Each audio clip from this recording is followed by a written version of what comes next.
Hi everyone and welcome to a new video here on my channel. Today I'm going to talk about how to apply to a design team, and I'm going to talk about some things that you need to consider before applying to a design team. And the inspiration for this video actually came from one of my viewers that asked if I could share some tips and tricks on applying for a design team. And that is what I'm going to do today. I'm going to share some hopefully good advice that you can take with you and think about before applying to a design team. I have been part of maybe 5 or 6 different design teams since I started crafting back in 2011. It's been everything from smaller companies and guest designer positions to big design team companies like Crafters Companion, where I had my cards shown on TV, on their website, on their, all of the social media platforms and stuff like that.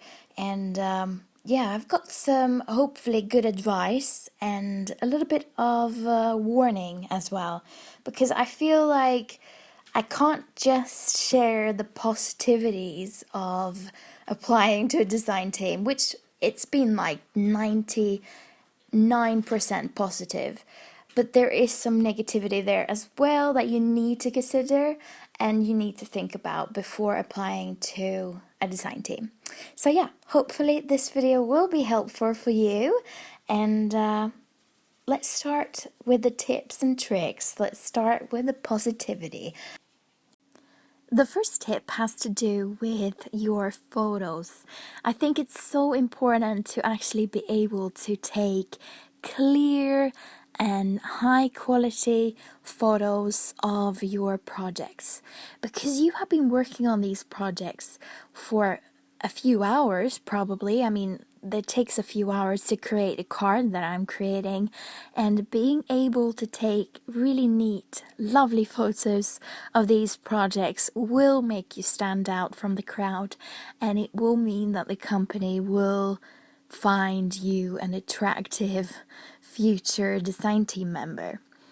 I think there is so many different tutorials that you can view today. I mean, just search on YouTube, for example, how to take better photos, and you will find probably a million videos there where you can get a lot of inspiration, a lot of tutorials, and there's a ton of blog posts about how to take photos of cards. There is editing softwares that you can use to lighten up a background or to sharpen an image. It's just a ton of things that you can use today that makes cards pop or projects pop and make you stand out from the crowd, because most likely there's going to be a ton of people applying to these design team calls, and by you having really neat and lovely photos, it will mean that you will stand out and you will look more attractive, because in the end, it's a company looking for someone to advertise their products. And by having nice photos, most likely they will get more customers. Because I just look at myself. When I'm on Instagram, for example, and I'm looking at one of these ultra famous scrapbookers, and they have these amazing images of their cards. They have a really nice, well-styled background. I'm like, here is my money, I want that die. Here's my money, I want that paper. And it just looks so much nicer, and that is what companies are looking at the moment. They want you to be able to take really nice photos to make you stand out from the crowd. The next tip I feel I'm a little bit of a hypocrite about, because when I studied at university, I was not as active on my scrapbooking and my crafting social media platform as I am today and as I was when I started. I believe I uploaded about maybe 3 videos every week when I had just started my YouTube channel and my blog and my Instagram. And now I am sticking to a schedule of between 1 and 2 videos every week because that's what I can handle now when I'm working full-time in law and I'm doing a lot of other things. I'm with friends and stuff, but well, now with the whole COVID-19 drama, I'm definitely staying at home, but still, my normal schedule is usually between 1 to 2 videos every week.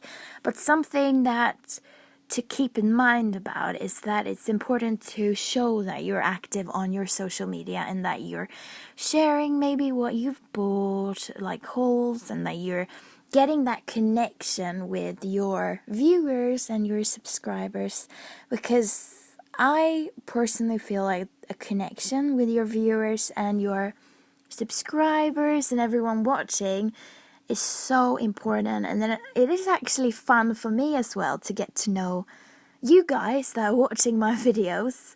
And a company is looking for someone that has that connection with their viewers, because in that way they will be able to be more reliable and people will actually trust their opinion about things. And I personally, I feel like uploading 1 to 2 videos every week is enough for me. If you want to be brave, yeah, uploading 5 videos every week, that is great as well. But showing that activity on your social media platforms is definitely important for a company and when you're applying to a design team.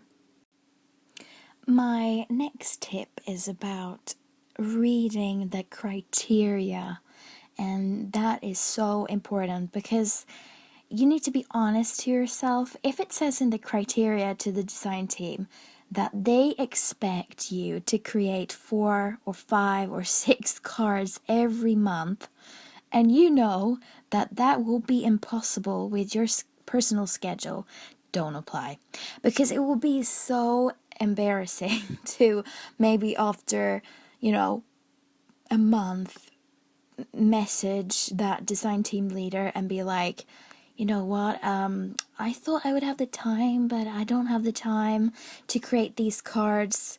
It's not nice to the company, but then it's not that fun to, say that you need to leave the team after such a short time. So always read the criteria.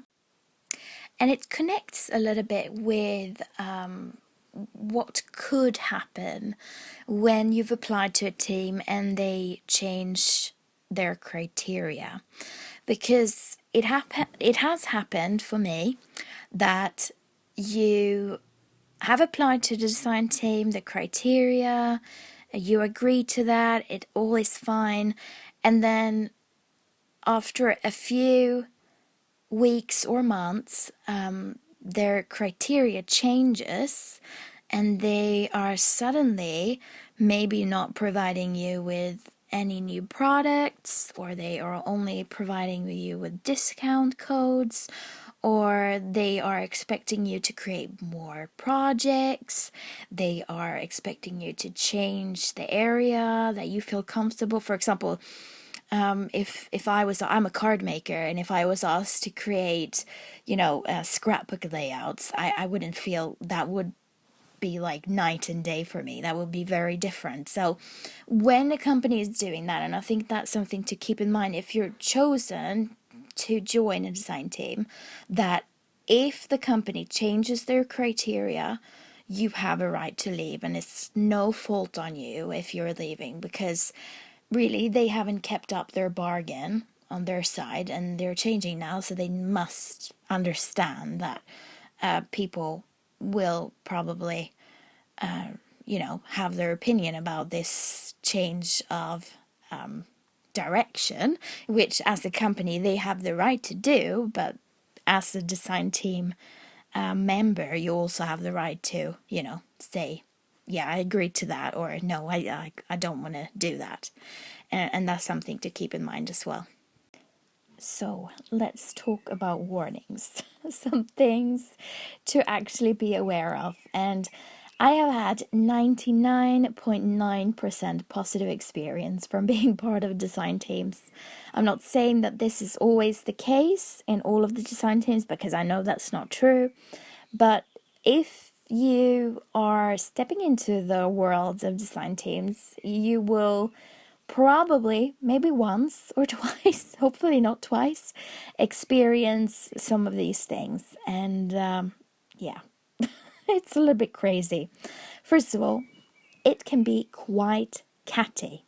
And I'm not gonna use the bad word. I'm gonna say catty. It can be quite catty in a design team, depending on what kind of people are in this design team. I mean, there is big, huge design teams where they've got about 180 different designers, and then you've got smaller design teams. And really, it doesn't depend on the size of this design team that you're part of. It more depends on what kind of people are part of the design team. Some will be very opinionated about things and stir the pot in the design team group that you're part of. Often it's on Facebook.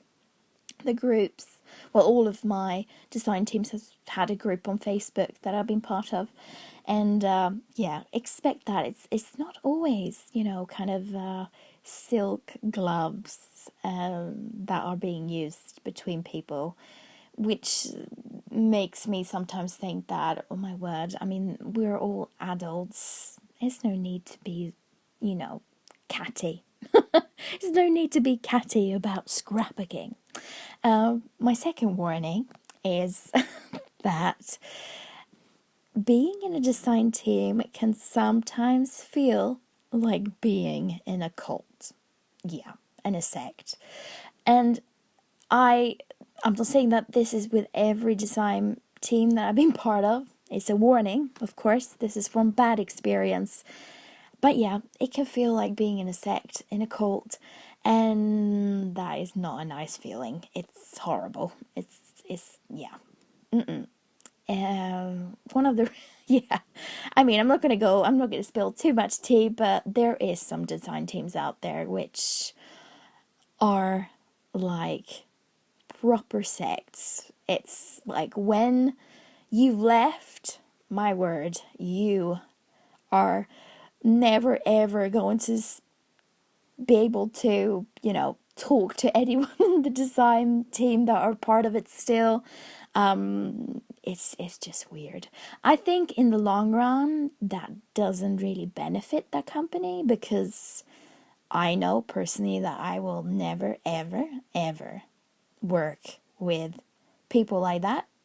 But it might happen. And if you've never been part of a design team before and then suddenly you join this design team, it might be a little bit of a shock for you if it has that kind of cult sect feeling.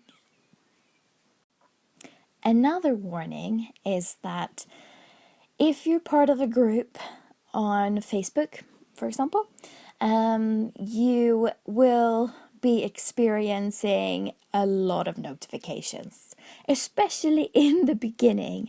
It will be so many people writing stuff. It will literally be like bling, bling, bling, bling, bling on your phone.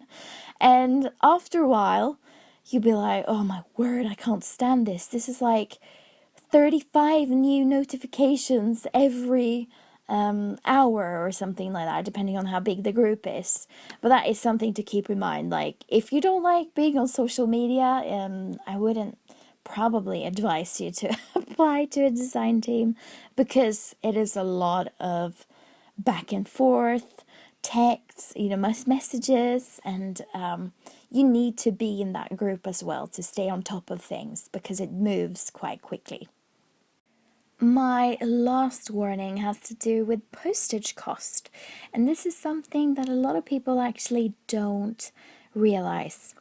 Because when you are working with a company, especially like I have been working with 3 different companies throughout my scrapbooking career that are showing their projects on, well, showing their products on TV. And when you're working with a company that is showing stuff on TV, you need literally to be sending stuff each week.